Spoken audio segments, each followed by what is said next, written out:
Assalamualaikum Sampurasun. Alhamdulillah mitra sadayana tepang di sareng simkuring Sukiwa palawargi.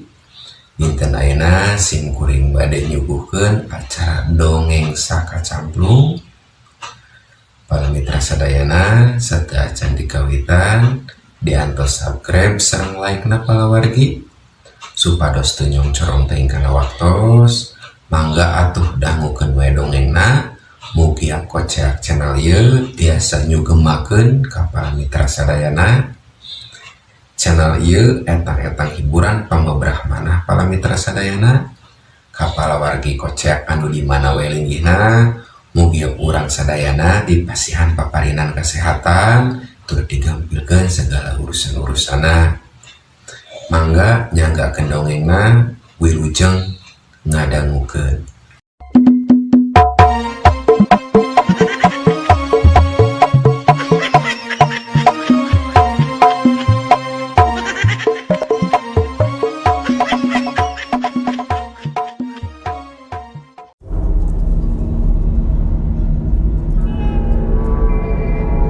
Sampurasun. Bajabod. Aya di mah teu? Sampurasun. Punten atuh hari teu ngarti sampurasun mah. Bajabod anu keregerang-gerung ngadadak repeh tuluy ngagerendeng ngomong sorangan. Wah, aya se mah. Boa anu rek tatama tempo ngahuleng tuluy ngomong ngagerentes. Ai, dukun teh ieu mah dukun matre. Sugan mah aing mawa hayam teh dikeun ka manehna. Satuluyna semah teh asup gek diuk dina kursi hoe nu geus copong tengahna. Kakara oge semah diuk celeng poe atuh teu kudu angkaribung mawa oleh-oleh sagala. Komo ieu mah mawa hayam jago sakieu gedena. Tapi da geus kapalang dibawanya piraku ditolak. Kabeneran kuring teh hari kurung hayamna mah boga ngan geus lila teu dieusian. Nya kitu hayamna teh dibeli ku nu resep ngadu. Ieu ge hayam adu sigana mah nya. Salila Bajabud nyarita semah teh colohok bengong. Manehna teh keheulna aya, hayang sirina oge aya. Terus kadenge deui Bajabud nyarita. Kurungan bae heula atuh hayam nanya. Dilalahun bae mah bisi ngising. Beres ngomong kitu, muka beneran cerut hayam teh harita ngising. Tuh, pan cek kuring ge kumaha? Kakara ge beres ngomong, tuluy we muncrut. Cek Bajabud ngomongna teh bari nyureng, nahan mulesna beuteung. Manehna bingung sabab pihituteun harita teh karasa geus rek bitu tina bujurna. Ari semah nu tita tadi teu boga kasempetan ngomong, akhirna mah bisa ngabsungutna. Bari paromana baeud, semah teh harita ngamimitian nyarita. Keheula dewek rek nanya, ieu teh bener nu katelah Bajabud? Ngenalkeun, ngaran dewek nu lelah mah Bahrowi, ti paguron silat Astana Panjang. Cek beja nu katarima ku dewek, majar Bajabud teh nyaeta saurang dukun lepus nu bisa ngubaran rupa-rupa panyakit. Samalah lian ti bisa ngubaran jelema gering, cenah mah bisa oge namaan panyakit rupa-rupa sato. Tah, kabeneran ieu hayam dewek teh keur gering euy. Eta gara-gara kamari hayam dewek diadukeun jeung soang. Bajabud seuri maur barang ngadenge majar hayam teh rek menta diubaran lain jang bikeuneun ka manehna. Atuh bari balaham belehem Bajabud teh nyarita. Oh, jadi ieu nu ngaran Bahrowi teh? Kuring ge kungsi ngadenge yen aya jawara nu boga ngaran Bahrowi anu geus loba nyiptakeun jurus-jurus maut. Malah cenah mah aya jurus anyar pikeun gelut jeung maung, nyaeta jurus langkah 1000. Bener eta teh? Meletet Bahrowi masalah meletet saeutik ka Bajabud. Tuluy kadenge Bajabud cacarita deui. Ke, jadi nu gering teh hayamnya lain Bahrowi. Atuh komo kitu, hayam gering mah alusna dipeunjit euy. Tibatan bae teu kapeluk dagingna. Diomong kitu ku Bajabud. Bahrowi katempo muncereng bari pok nyarita tegeug. Naon? Baruk dipeunjit? Sok gagabah ari ngomong teh. Yah, ieu hayam teh hayam adu. Geus loba menang penghargaan tina rupa-rupa perlombaan. Malah bulan kamari mah menang juara kahiji balap lompat. Geus ayeuna mah kieu, sanggup teu namaan hayam dewek? Mun teu sanggup, ku dewek rek dibawa ke rumah sakit. Jabudna hulang manehna bingung oge. Sabab kakara harita aya pasien anu rek namaan hayam. Dilapok harita manehna nimala. Ke heula Bahrowi, tong waka emosi. Seug ieu hayam ku kuring rek diubaran. Piraku namaan jelema bisa ari hayam teu. Bahrowi katempo paromana marahman barang ngadenge Bah Jabud nyanggupan pamentana. Tah si bisa. Ngan dewek menta gambaran, kira-kira hayam dewek teh gering penyakit naon?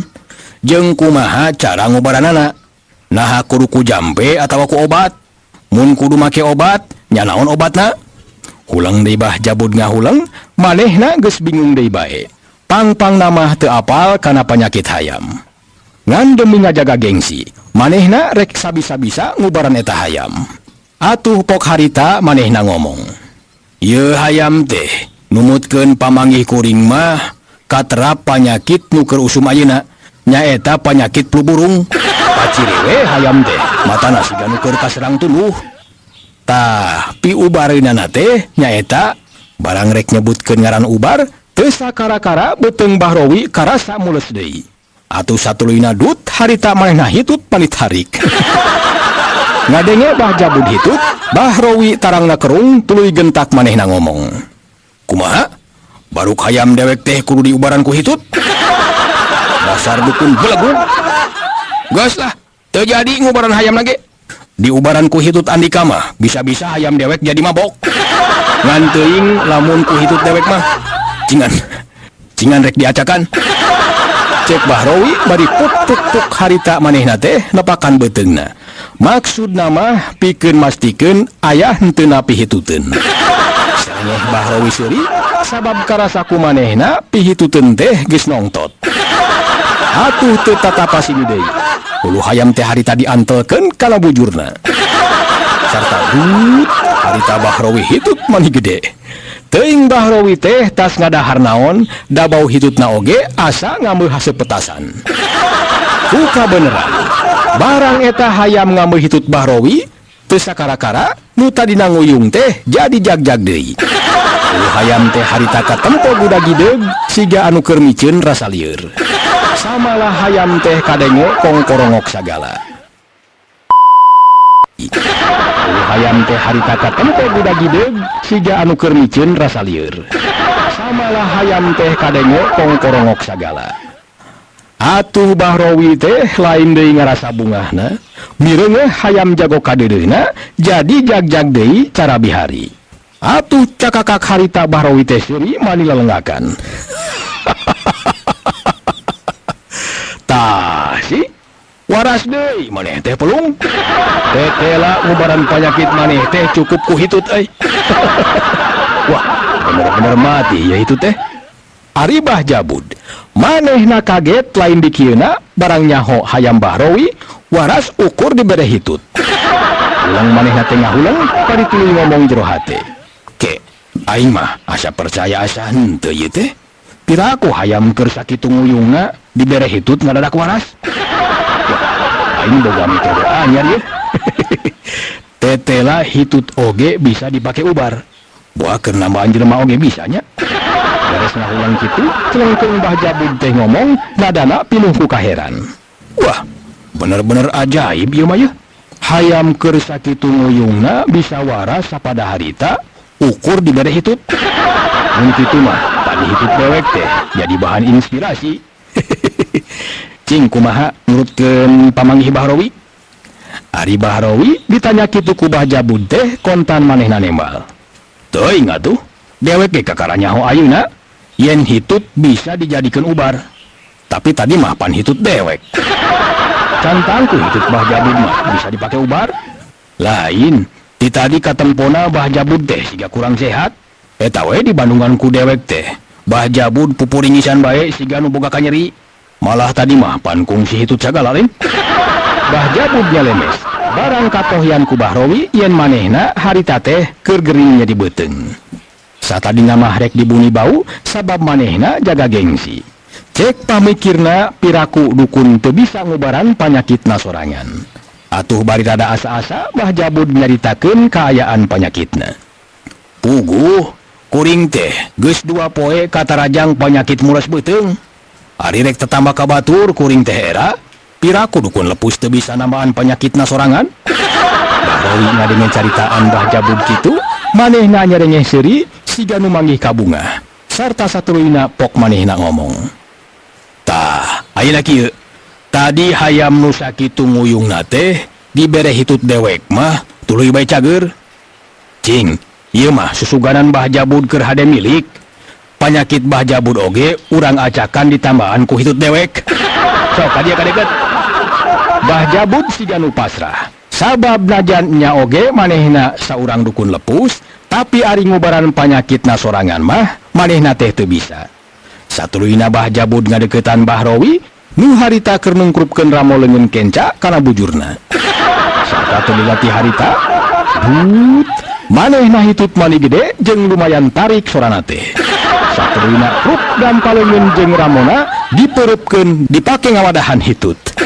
Sarta teu asa-asa hitut teh dibekokeun kana irung Mbah Jabud.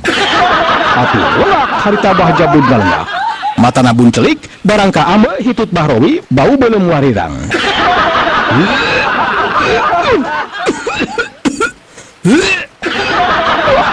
Tas ngadahar naon Bahrowi teh hitut oge mani hangit kieu. Asana mah beuleum warirang. Jeung asana pawe dina liang irung. Mbah Jabud ongkek bari nyuuh sarta leungeunna muntang kana suku korsi. Tapi teu sakara-kara para mitra. Sanggeus ngambil hitut Bahrowi, Mbah Jabud teh harita ujug-ujug ka tempo ngahuleng bari leungeunna rumpu rampa kana beuteungna. Aneh bin ajaib ieu mah ya. Beuteung nu tadi kembung jeung nyeri teh teu sakara-kara jadi ngemplong. Wah, bener kaya kieu mah. Tetela hitut oge bisa dipake ngubaran penyakit jelema. Aduh, nuhun Bahrowi. Cek Mbah Jabud bari nguliang hudang tuluy gek deui diuk dina kursi hoe. Ari Bahrowi geus puguh hayamna waras mah manehna tuluy amitan. Geus lah Mbah Jabud. Dewek mah moal lila aya di dieu. Nu penting mah hayam jago dewek geus waras deui. Dewek rek permisi euy. Kabeneran poe ajeuna teh hayam jago dewek rek makalangan deui. Majarna mah aya kontes adu kakuatan cenah. Nya mudah-mudahan mah ulah diadukeun deui jeung soang siga kamari. Geus nya dewek rek balik. Kalayan teu nunggu deui jawaban, Bahrowi harita nong toyod indit. Para mitra sadaya, saditinggalkeun ku Bahrowi, Mbah Jabud harita teh hulang-hulang bae. Manehna mikiran kana naon anu geus taalaman ku maneh tadi. Sarta teu lila kadenge manehna ngagereneng ngomong sorangan. Wah, aing bener-bener heran ya. Yen hitut oge tetela bisa dipake ngubaran penyakit jelema. Tapi tadi mah pan hitut Bahrowi. Kira-kirana hitut aing sarua kitu bisa dipake ubar. Bisa aya tamu rek ngaganti heula calana. Terasaan teh asa baseuh. Kalayan harita teh Mbah Jabud asup ka kamar. Kakara oge beres disalin. Kadenge ku manehna aya nu uluk salam deui bari ngatrokan panto. Mbah Jabud curing hak tuluy guragiru kaluar ti kamarna muru panto hareup. Kulutrak panto teh dibuka. Barang brai muka kasampak saurang lalaki kolot nangtung bari ngagembol buntelan. Saprehan mah katempona eta lalaki kolot teh siga jelema anu keur ngalalana. Geuning aya semah sok ka dieu ka jero. Cek Mbah Jabud nyamat ka semah basana teh anger we garihal. Da meureun geus kitu adat jeung kabiasaanana. Atuh nu disamat ge harita teh gancang asup, gek diuk dina kursi hoe, kurut diuk Bahrowi. Teu lila kadenge Mbah Jabud nalek kanu anyar datang. Bage ya ki semah? Ieu teh saha teh nya? Nu ti mana jeung aya kaperluan naon? Memeh ngajawab, semah nu anyar datang teh nuna heula buntelan dina meja. Tuluy harita pok manehna ngomong. Nuhun euy, gancang ditalek. Kuring anu neulah mah nyaeta wakuwu teh. Asal ti lembur pawetanan. Pangna datang ka dieu teh tayalian sejak rek tatamba. Ke, ieu teh bener Mbah Jabud. Pedah eta we dina plang hareupeun imah aya tulisan dukun lepus Mbah Jabud. Ditanya kitu ku wakuwu, Mbah Jabud gancang nembal. Oh, ngaran teh wakuwu? Alus tah ngaran teh euy. Sigana baheula kungsi jadi kulunya. Terus asal ti pawetanan sarta aya niat rek tatama. Nyasud kukuring rek dipariksa heula panyakitna. Bari ngomong kitu teh, mata Bah Jabud ret deui kana buntelan boga wakuwu. Sarta tulila pok manehna nyarita deui. Aduh, mani babawaan sagala. Padahal kadieu we atuh. Teu kudu barang bawa naon ku hanteu, jeung mani sabuntelan kieu. Naon bae teh eusina? Wakuwu katempo tarangna kerung tuluy pok nyarita.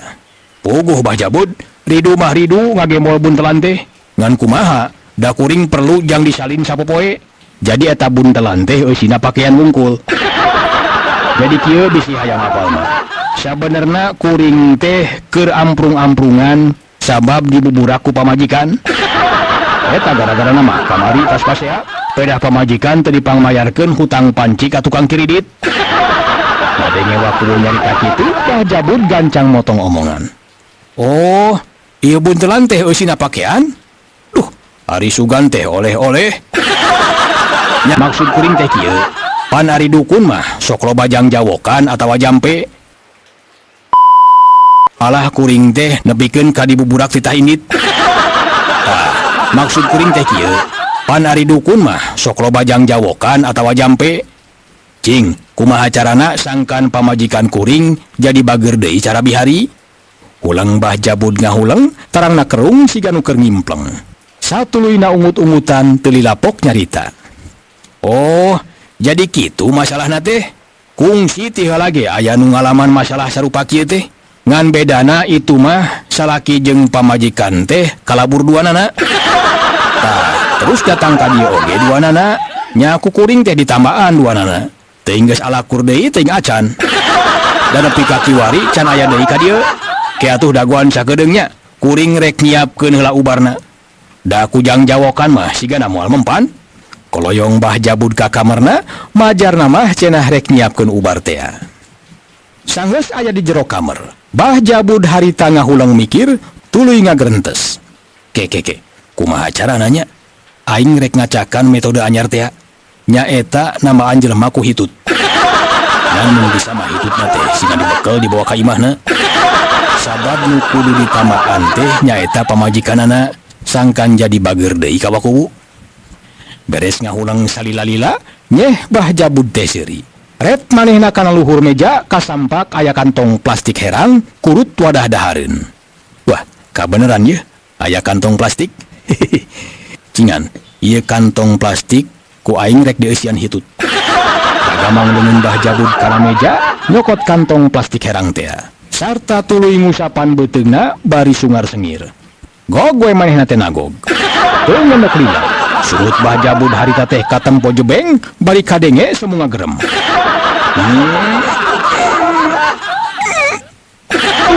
Harita kantong plastik herang teh ditungkrupkeun kana bujurna. Satuluyna kadenge manehna hitut, sorana alon, ukur kadenge siga soraban di kempesan. Atuh, melendung harita kantong plastik herang teh jadi melendung. Sanggeus kantong plastik kaeusian hitut. Gancang tungtung plastik teh harita ditalian ku karet geulang. Jung manehna nangtung tuluy kaluar ti kamarna bari mawa kantong plastik nu melendung ditalian ku karet geulang nu dieusian ku angin tina bujur. Kasampak harita waku keur ngorehan buntelan siga aya nu diteangan. Sarta teu lila gorehel manehna manggih kutang pamajikanna. Wah, cilaka ieu kutang pamajikan ka bawa.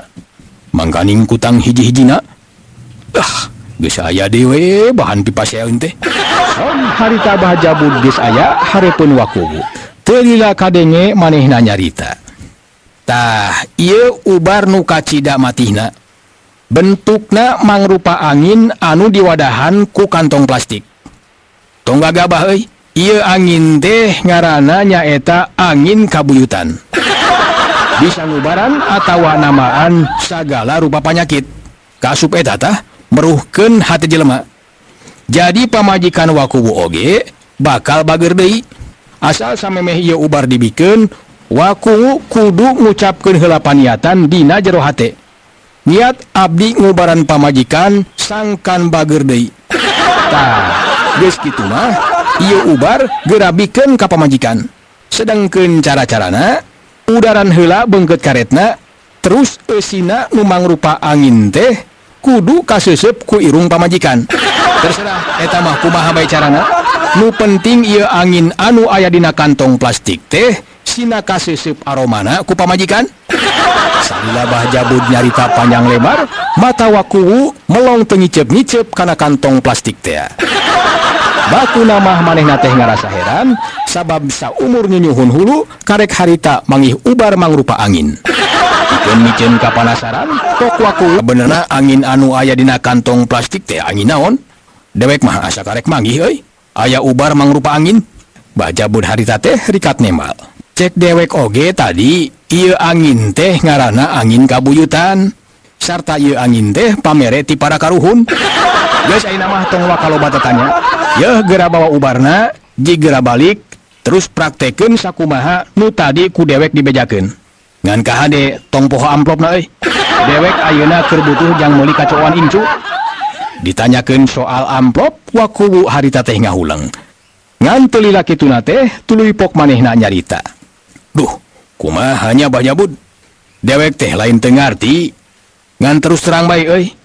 Dewek ayeuna keur teu boga duit saperak-perak acan. Maklum nu keur kakaburan teh atuh. Ayeuna rek balik ke teu boga jang ongkosna. Mun aya mah di Bah Jabud, talangan heula atuh jang ongkos ojek sajalaneun. Tah, engke digantian mun geus puguh dewek hade deui jeung pamajikan. Ngadenge Wakuwu ngomong kitu, Bah Jabud ngahulang tuluy koloyong ka kamarna. Teu lila manehna kaluar deui, bari ngajingjing setrikaan nu kabelna sumpung. Tuluy pok Bah Jabud ngomong bari rada baeud. Ya, jang mayar ojek mah. Pangjualkeun heula setrikaan. Terus leuwih nabikeun ka deweknya. Wakuwu ngahulang, tayohna mah bingung kudu ngajual setrikaan sagala. Teu lila kadenge Wakuwu nanya. Ieu setrikaan teh jalan keneh? Pedah we kabelna sumpung. Dikat harita teh Bah Jabud nembalan. Teuing atuh, sina diacakan we kudu meulina. Najan rada liat oge, akhirna Wakuwu init ninggalkeun Bah Jabud bari ngagemol buntelan. Sedang harita leungeunna nu sabelah ngajingjing setrikaan. Para mitra sadaya, ari Bah Jabud saditinggalkeunana ku Wakuwu, manehna indit ka warung meuli kantong plastik saloba-loba. Bah Jabud boga kayakinan yen hitut manehna bisa dipake ngubaran rupa-rupa panyakit. Atuh ti harita manehna jadi sibuk ngawadahan hitut ku kantong plastik. Unggal poe manehna kapaksa kudu ngadaharan bubui boled bangke, sangkan hitutna jadi subur. Di jero kamarna, ayeuna mah loba kantong plastik nu marlenung di talian karet. Sigana mah manehna teh ngumpulkeun jang persediaan bisi aya pasien anu menta diubaran. Ayeuna caturkeun Wakuwu. Geus aya 3 poena teu datang deui namunan Bah Jabud. Sedengkeun Bah Jabud teu oleh nganti-nganti kadatangan Wakuwu pikeun mere amplop minangka parawanten. Ngan aya serenting bawaning angin beja ti unggal jalma. Majar cenah pamajikan Wakuwu ditamaan ku ubar angin kabuyutan teh jadi pingsan sapoe sapeuting teu inget di bumi alam. Atuh ngadenge beja kitu teh Bahrowi reuwas. Tetela ubar anu disebut angin kabuyutan teh ngabahayakeun. Antukna manehna gura-giru buru ka kamarna sarta teu talangke kantong plastik nu marlendung nu dieusian hitut manehna teh gancang dipetus-petuskeun. Tus tus tus tus. Tus tus. Atuh kaayaan di kamarna harita teh jadi malik beku angin kabuyutan teh. Sarta dina waktu nu teu lila lengerek Bah Jabud oge kapiuhan teu inget di bumi alam.